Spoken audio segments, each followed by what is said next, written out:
新德县实行国小伫咧校园内面特别打造出荷兰画家梵谷作品的场景，佮再透过着这广达文教基金会伫咧新德国小内面培训这小小导览员，为着这活动做导览，训练学生囡仔口才，听起来是真专业。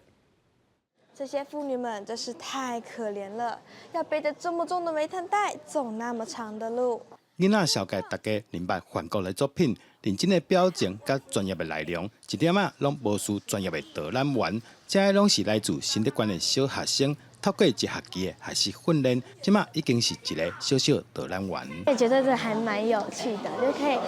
边学，然后又来参观，又可以来听一下别人是怎么来介绍。其中个学生专工打扮成梵谷的模样，实在真趣味。梵谷很喜欢带自画像嘛，很喜欢画自画像，然后我就觉得我跟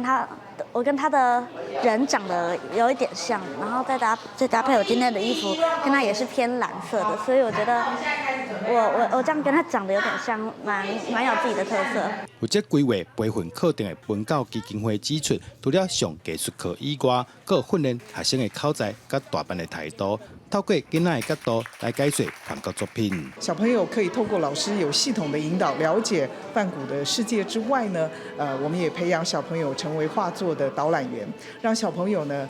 能够言之有物的去介绍一幅画，训练他们的口语表达能力。孩子们会学到一些在人文的东西，学到一些情怀，更多的东西是艺术人文。他们会看到说，原来一个画家他要有这么丰富的内涵，才能够把一幅好的作品能够呈现在我们的身边。这些小小导览员续落来，佮会巡回新德县16间的各中国小，用轻松趣味的方式来紹介藝術，也希望透過因的表現，鼓勵更加多囡仔參與藝文活動，提升學生的學習興趣。記者杜君和新德報道。